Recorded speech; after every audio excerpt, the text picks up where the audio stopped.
All right, welcome everybody to Polaris. A couple of things before we get started. Number one, questions and answers. We are live here today. If you have any questions, please chat them in. Some of you have submitted questions beforehand, and we will try to loop those into the conversation with Justin. Secondly, you can configure your auto settings on the bottom left-hand screen of Zoom. You can talk to us on Twitter at AnyRoad or hashtag Polaris by AnyRoad. And lastly, we are recording this so we can have it for future watching. So welcome to Polaris by AnyRoad, a series of interviews with marketing leaders and experiential leaders on how to build impactful, lasting relationships with consumers. I'm Daniel Yaffe, Chief Operating Officer here at AnyRoad. For those of you who are less familiar, we were founded in 2012, and we're an experiential data platform for brands to scale and optimize customer experiences that change behavior.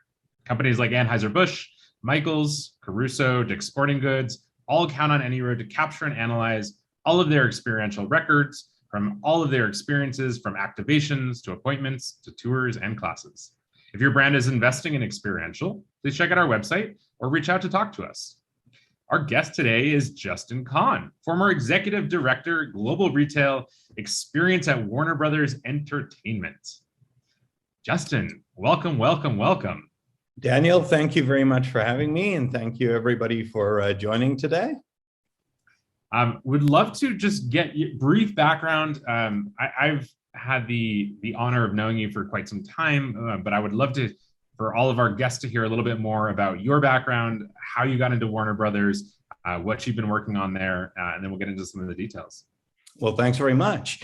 So I actually started my career as a spokesperson for Apple Computer, and had the opportunity of working at Apple prior to Steve coming back to the company, all the way through to the opening of the Apple stores, and was involved in the first Apple stores in actually building what was the theater that in the initial Apple stores, where everyone would come in and have the classes, et cetera, that became the center point of the stores. From there, I branched off to a bunch of different technology startups, including starting WireImage, which was the first digital photo agency for the entertainment industry. And with that, was involved in every single event, from concerts to the Oscars to you name it. If it was a number one or a top tier entertainment event around the world, we were the house crews doing all of the media for those events. From there, I was consulting with media and experiential companies, and had a business in that.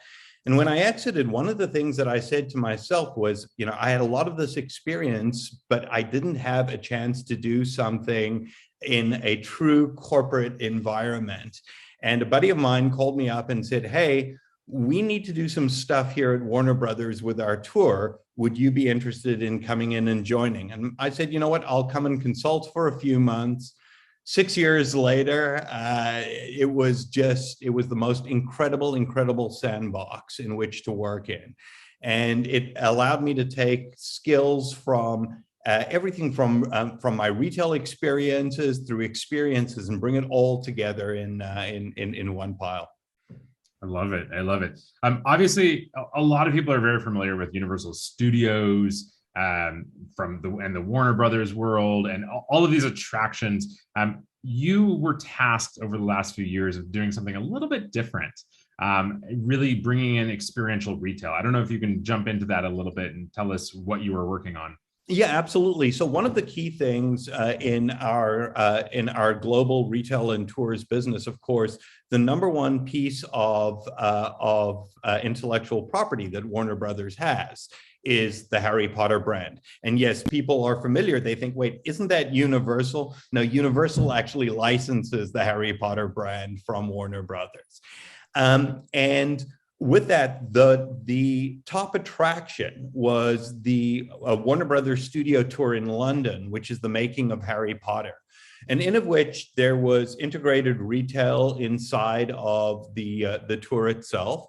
We acquired a group of stores. There was the Platform 9 3/4 group that had Harry Potter stores at train stations, most notably at the King's Cross station in between platforms 9 and 10. And for folks that are familiar with Harry Potter, Platform 9 3/4, that's where it is. One of the big undertakings was opening up a dedicated Harry Potter flagship store. And this was something that had to really think outside the box, because it wasn't really about another shop. There's Harry Potter merchandise available anywhere. This was about creating something that was truly an experience. And it was a shift in the way that we think about retail, because instead of looking at it in terms of what is the store that we're building and what is it that we're going to sell, we actually started out looking at what is the guest experience and what is it that we want the guests to come away from. When we have our tour, one of the things that's really amazing, you can stand outside that door and you watch people leave and you look at the wonderment that is over in their eyes. They have a truly magical experience. And that was exactly the same thing, looking at, at how do you bring that into a retail experience. And the Harry Potter store in New York City was born, and it was quite an undertaking and a project from all sides. I love it. It's really similar to a lot of what our clients are doing from the experiential retail side. We see Dick's Sporting Goods opening House of Sport. That's a highly interactive store with obviously that retail backbone, but you can spend all day in the store. We're seeing this trend, especially coming out of COVID. We're seeing this trend even more and more. And I think that's actually a really important part, is coming out of COVID, people are looking at saying it, you know what, they do want an experience. They do want to go out. And it's one of the things that I've always said. Surprisingly enough, it's not the retail dollars that we're competing for. In brick and mortar today, we're competing for the entertainment dollars. We're competing for time, and that is the most important asset. So how you can get a guest and garner them and get them engaged in your experience is really everything. I love that. That's such a beautiful way of thinking about it. You mentioned that people walk out with wonderment, and it's absolutely incredible. Of course, you can't take that wonderment up to the executives at Warner Brothers and say, look at all this wonderment. I have bucketfuls of wonderment. Obviously, they want to see ROI. They want to see measurement. Curious how you all thought about that. Well, I guess this is the two sides. One on maybe the tour side and the experiences on the Warner Brothers lots. And then second, obviously, from the experiential retail side, how have you thought about capturing that data? How have you thought about showing that, hey, this is a success, or here's how we should change things and optimize them? Look, I mean, I think that there are two factors that you take a look at that, in terms of the immediate responses, right? One is the traditional, looking at the metrics, looking at your sales, looking at your attendance, and seeing, how that is running and how that's holding up. Number two is looking at the sentiment of the guests, and specifically what the thing that is really interesting when you look at what people share in terms of their sentiments online. They tend to be on the two extremes, right? They tend to be the folks that really, really, really love it, and the folks that may have an issue or two or three that popped up during their visits. What's really interesting on the at least on the Potter side is people will actually go out and really voice their true opinions. People are bought into the IP before they visit any of the properties. And I think that that's one of the things that's really interesting when you look at it, is to take a look at who your guests are, right? And in the Warner Brothers case, you've got super fans that literally live and breathe the IP day and night. They identify themselves as a member of a house, and that's truly the life that they built for themselves. The great thing on that is we get amazing feedback. And it is in the feedback that comes organically through their social sharing, as well as what we are capturing on exit from the attractions. That's awesome. Have you ever taken that feedback and actually amended or updated or optimized the experiences in real time or over time? Well, I think that's something over on a case by case basis. But one thing from the customer support team and the ethos behind the Harry Potter brand is everything is addressed immediately, and nothing is left to hold. So if somebody's got a great suggestion, there are times where those suggestions have literally come into play within the next hour, because we've gotten that feedback and said, you know what, that makes a lot of sense. That's a great way for our, for the team to be able to manage capacity or to give a better experience over to a guest. The other thing is in sitting and taking a look and going through everything and sitting with the executive team and saying, these are the suggestions, this is what the team believes is the right thing to do to move forward on it. Yeah, no, that's awesome. I think a lot of brands we see will invest a lot of money into experiential or now into experiential retail and just hope for the best, right? And we always say you would never do that with a Facebook campaign. You would never spend $500,000 and say, I think it went well, we'll find out later. No, you iterate, you optimize, and experiences can be like that too. And I think that you all have created at Warner Brothers a bunch of experiences that are evergreen, right? They're not just, I know we can potentially even talk about location-based entertainment as well, but you've created evergreen experiences. The tour on site in Southern California, I mean, is happening every day, all day, that you could probably learn so much from it and make those iterations and optimize it. And one of the other things which is also really important on any attraction, and this is in stuff that Warner Brothers does, as well as other folks, it's something that has to be continually evolving. Mm-hmm. You bring up the tour in Hollywood. It is really an encompassing, and it's a story about the making of films, but it is, at the same time, it has a history of 100 years of experience that goes through. And what's amazing is you can take that tour 3 times in a day and you will have, a 60% different experience on each of the tours because of the knowledge that the guides bring into it, and always keep it fresh. That's something that really helps. I love that. And also you all are starting to personalize more a little bit as well. And maybe we could take it back to Harry Potter. I think there's a lot of folks here that want to hear as much about Harry Potter as possible. I'm curious how y'all are personalizing that experience in the Harry Potter, maybe the experience over in the UK and also the retail locations. Well, there are several sides of things in looking at personalizing the experience from a user standpoint. So one of the key things, as I mentioned earlier, in the Harry Potter world is what house are you in? And there is the Harry Potter application actually has a sorting function that takes you through almost like an Enneagram test, where you get sorted into one of the 4 houses.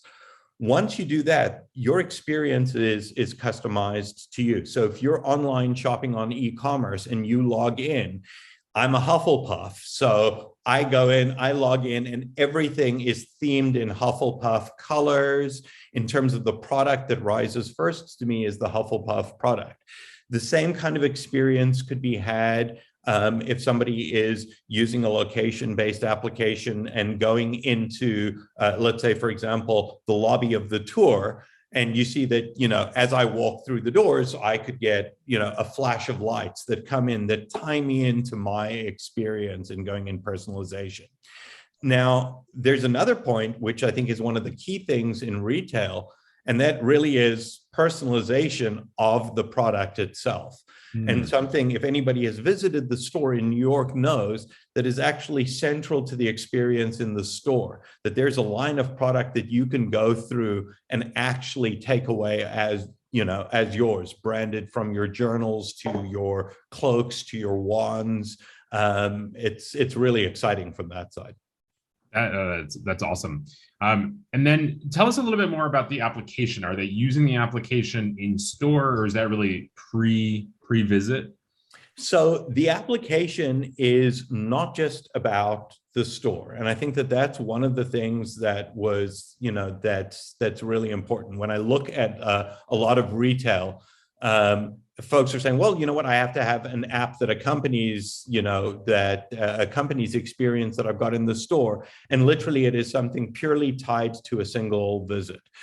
The Harry Potter world, or Harry Potter, the wizarding world, the J.K. Rowling's universe, that is something that is all encompassing. And the Wizarding World application actually ties that all together. And so it has, it has information on the tours when you are going over to the tours, when you're going into the stores, it ties into that. But one of the things with that is there are experiences that can be built into that. So one of the things at the Harry Potter store, there's actually an in-store scavenger hunt. One of the things about, and let me actually just take a step back for a minute and talk about the store. The store itself is located right at the Flatiron Building over in New York, and it is a combination of the retail store. There are some location-based experiences that are built into the store, which we can chat about a little bit later, and then there are museum pieces throughout the store, actual costumes or small set pieces or props that were used in the movies.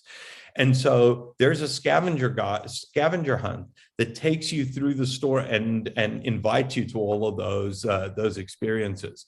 It actually goes back to feedback that one of our guests, when the store first opened, came out and said they'd just been to the best Harry Potter museum ever, and the whole darn thing was the gift store.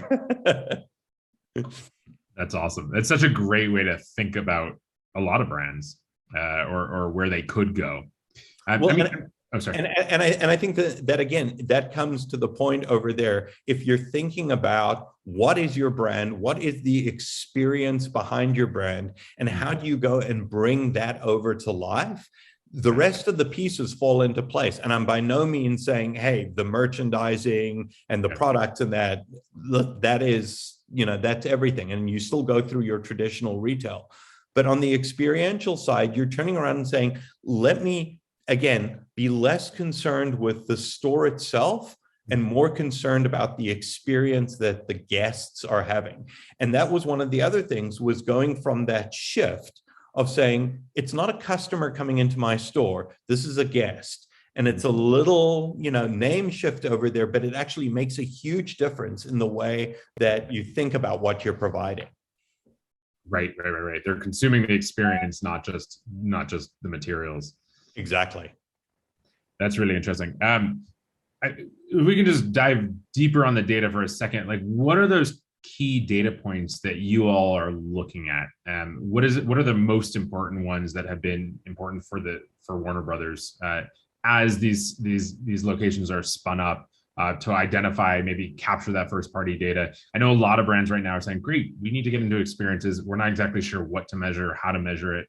I'm curious if you can dive in a little bit.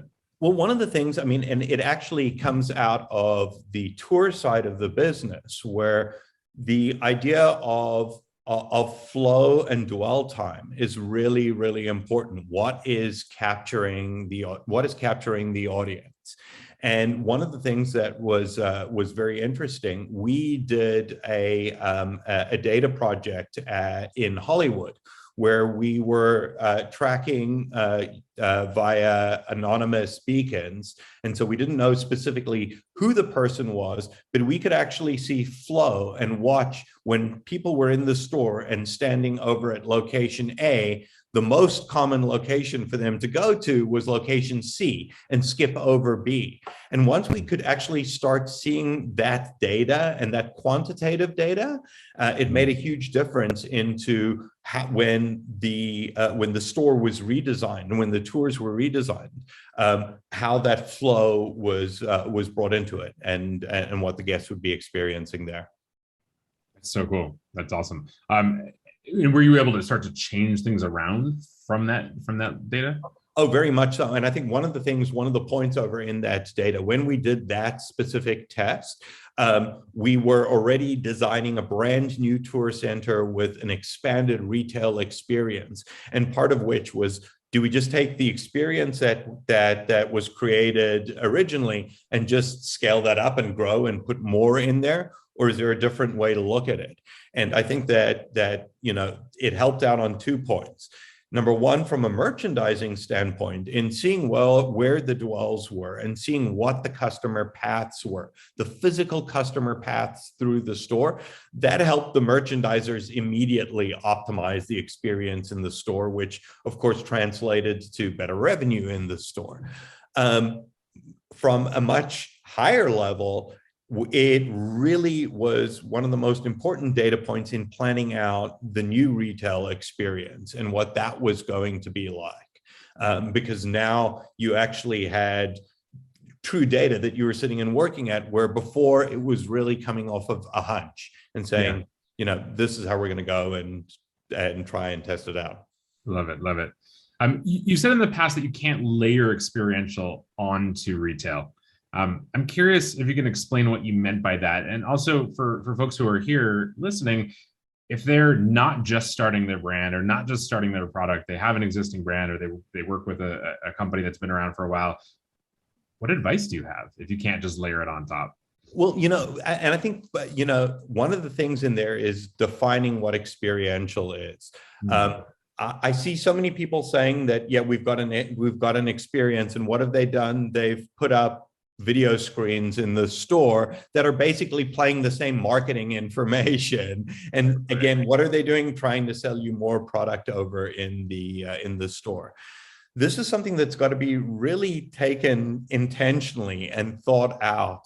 And when I say layering on an experience, it is not just saying, well, I'm going to put something interactive in the store and now it makes it an experience. In Harry Potter, there are 2 virtual reality experiences, virtual reality theaters in the store. But one of the things that was really important was saying, look, it's not just coming in that this is a separate ride that we've put in the store and now people are coming in here. It needs to be additive. It needs to be part of the story. But one of the things that where I don't want to scare folks away when I talk about layering things on, one of the most powerful tools that we've got today is the mobile phones in our guests' hands. And this is where the idea of augmented reality comes into the retail experience, where it isn't about something saying, I'm going to go ahead and have to redesign and rebuild my physical brick and mortar store, but by adding interactives where, guests can actually pick up a product and see how that product is used and get some ideas and take into a whole new level. One of the folks that I think have always done this and have always impressed me is Williams-Sonoma, where you walk into those stores are built around a kitchen. You've got the smells and everything that's there, and it actually instantly transports you into that experience. Yeah, no, that's super interesting. If you were the CEO of any company that exists, it's interesting. You obviously come with the creative mind. I'm curious, what company would you step into, maybe that has a physical footprint, and what would you do in this experiential transformation? So surprisingly, it would be Trader Joe's. And the reason that I say Trader Joe's is I think that there is such an amazing opportunity over on that side. You're sitting and you're talking to your friends and everyone says, hey, did you try this? I got a Trader Joe's. Did you try that? And I've always said, there needs to be a Trader Joe's restaurant, a Trader Joe's cafe that is presenting all of their product. They've got great product. Presenting it where in a enhanced and enlightened level, great presentation over on the foods. When you're going through and you're seeing the product, how you can actually go ahead and use and make that yourself. And one of the things is when you go to that experience and you turn around, it is amazing. You'll see instantly people will run from that restaurant and buy that product. And especially over there, another side of it is again a brand that has got a faithful customer base. It's not just about growing that customer base, but how do you get more from that customer base as well? I would hope the restaurant would have tiki cocktails where everyone's wearing Hawaiian shirts too. Absolutely. That'd be great.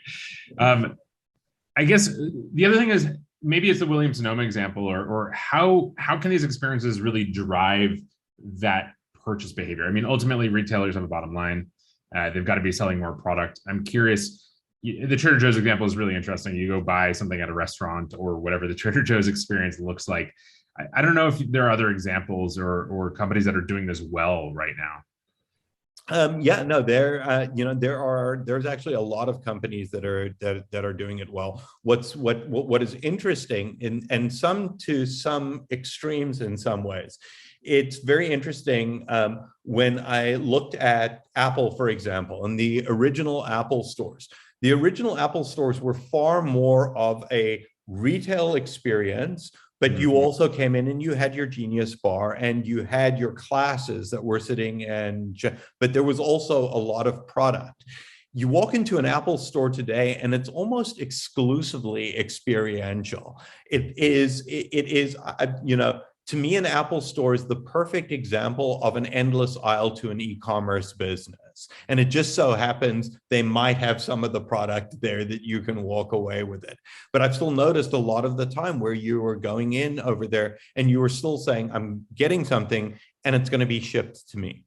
And I think that that's really one of the key things. I know one of the questions that came in was looking at e-commerce and physical retail and brick and mortar retail. And I think one of the things over there is really not differentiating and saying that they are extensions of both, and not saying that I've got an A side and a B side of the business and are treating it different.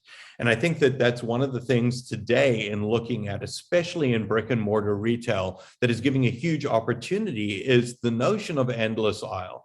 That yes, the customer already is used to having merchandise shipped to them as opposed to walking out of the store. They're coming into the store. I'd still say it's probably 60-70% for that instant gratification of walking away with a product. But more importantly, it's actually to interact with folks who know about the product, who can help enhance that experience. And at the end of the day, one of the things, when you come back to, as you said, talking about the retailer's bottom line, everyone that is sitting and doing that is actually going and taking more time with the customers and going out of that notion of it's just a volume business is seeing that benefit in their bottom line. It is one of the things that leaving it alone, somebody may walk into the store and pick up one or two things. Again, going back to the Harry Potter experience, you can look at a lot of a lot of an initial product of people coming in and purchasing one or two things and making some of the changes and taking a look at it and saying, here over at Wands, let's do a wand demonstration. And when a wand demonstration is done, suddenly you see it makes an instant response to the amount of wands that are sold.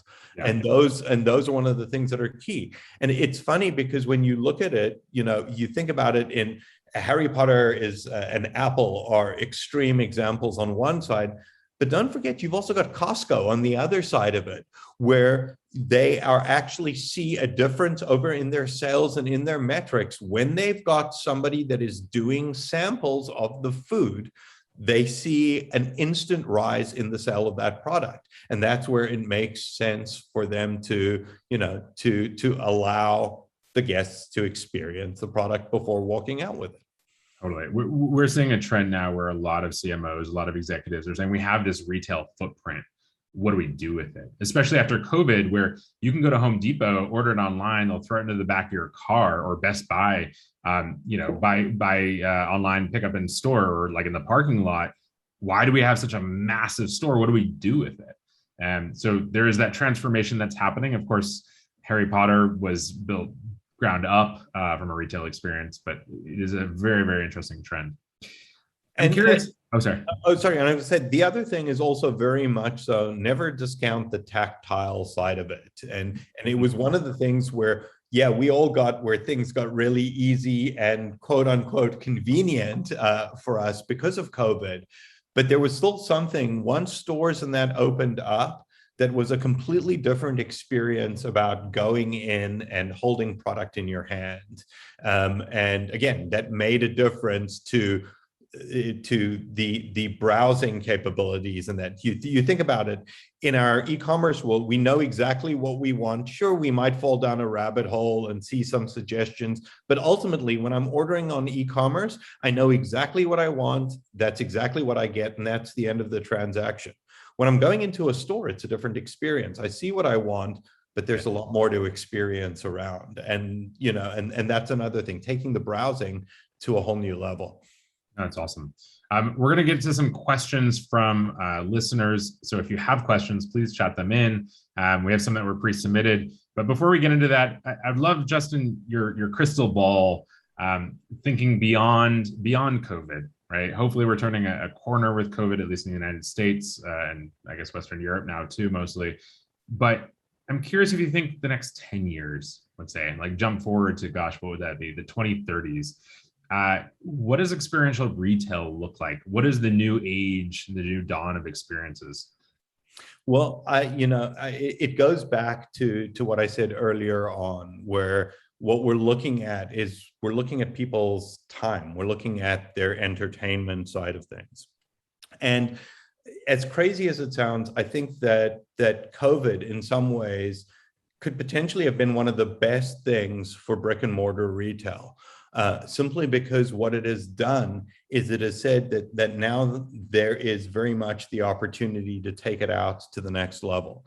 So in terms from a technology standpoint, I think that we're in an age where there is so much data that we can go and we can capture, and at the same time there is so much value that can be brought over to our guests.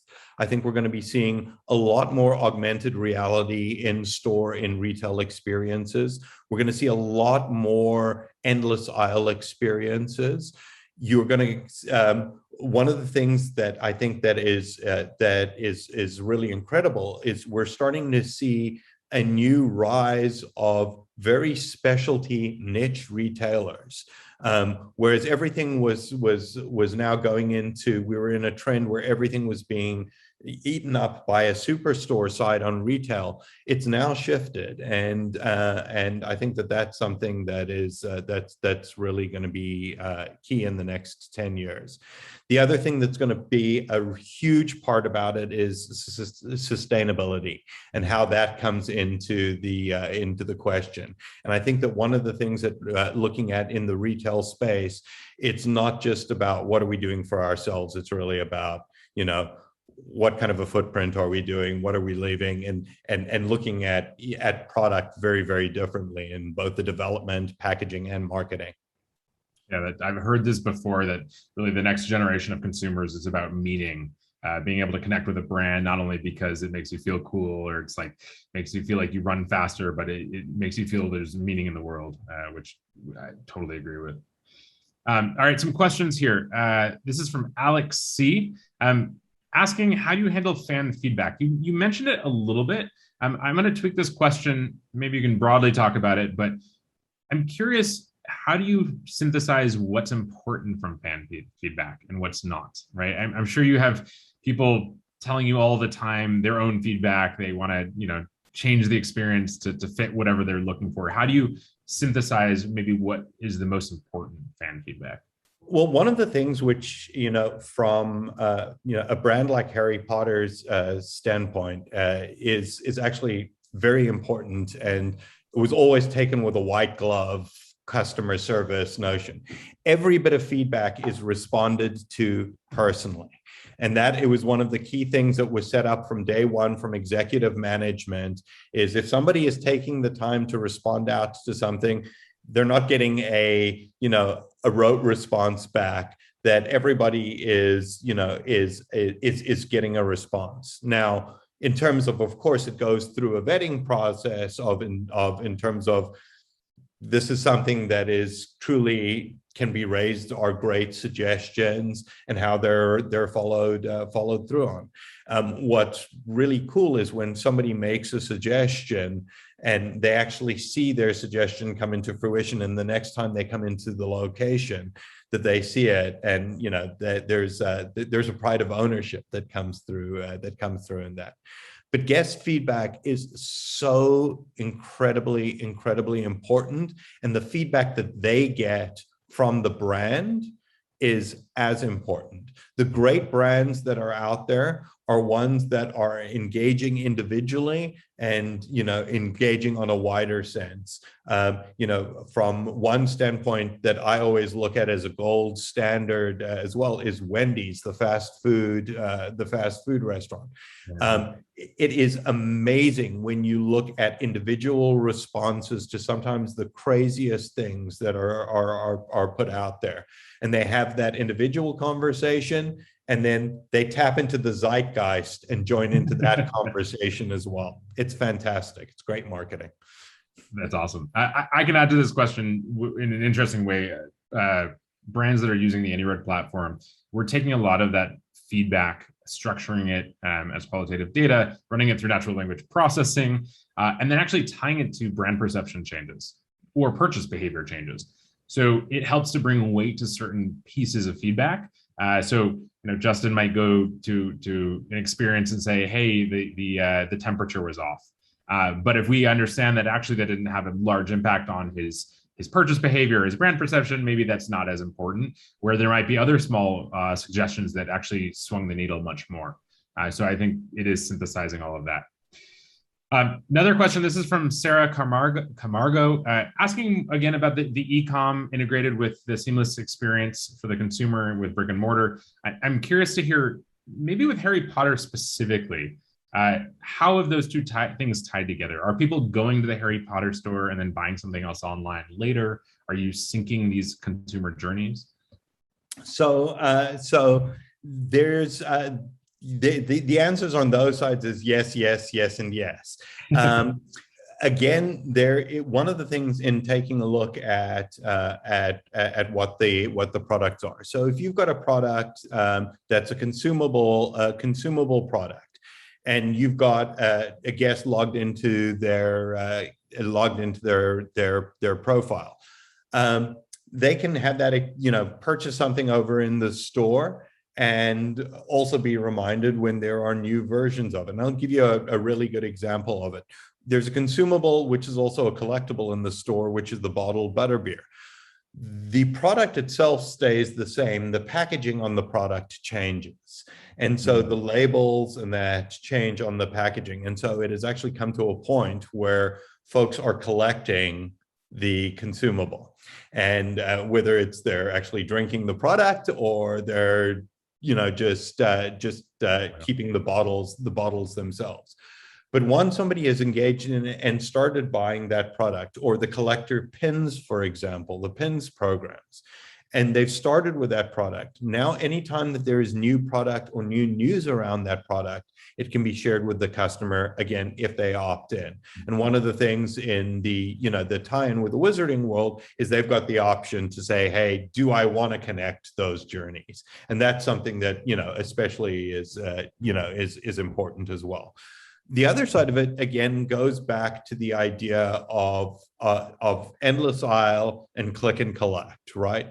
Both of those things, the idea that there is far less merchandise that I need to physically carry in the store, and therefore also have a smaller footprint, but can offer so much more to the customers, is something that is really important. And folks that are doing the endless aisle experience are also noticing a huge uptick in their e-commerce business as well, because again, now they have introduced the customer to that methodology, and it makes a massive difference. The one thing there is, and this is something with that may be unique to the Harry Potter experience, but there is only one Harry Potter flagship store in the world. It is in New York City. It is incredibly high demand in terms of going and getting to it. One of the things there is the e-commerce actually allows a portion of that experience for anyone, anywhere around the world. And opening the physical brick and mortar store actually definitely affects e-commerce and e-commerce revenue, because there are a lot of people who want that experience who can't go there, but they can still have some of that experience at home and some of it delivered to them. That's interesting. It actually brings up a question from Angela Edwards here. Is this scalable, right? You have one of those stores in the world. Where does it go from there? Well, I think that,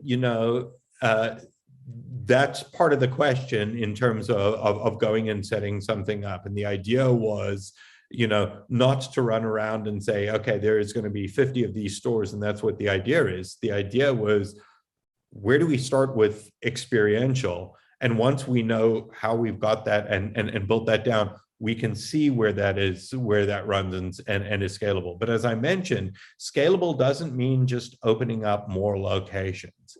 And now it looks at, because you've created an experience, what part of that experience is in store and what part of that experience is something that can be shared globally. And I think that that's one of the things. In looking at Apple did it incredibly well with their event series, as to what you guys are doing over at AnyRoad, right? But the idea of the event series of that initially you got introduced to what was happening in store, but then the events started going out and being streamed, and people could experience that over with themselves, which gets to a much larger audience. And you can take your learnings from the brick and mortar and take it out to the e-commerce space. So it really, going back to the question, it really redefines as to what you think scalable is. And if you're looking at it, is it just opening more locations, or is it scaling your customer base and scaling the business behind it? Yeah, that's super interesting.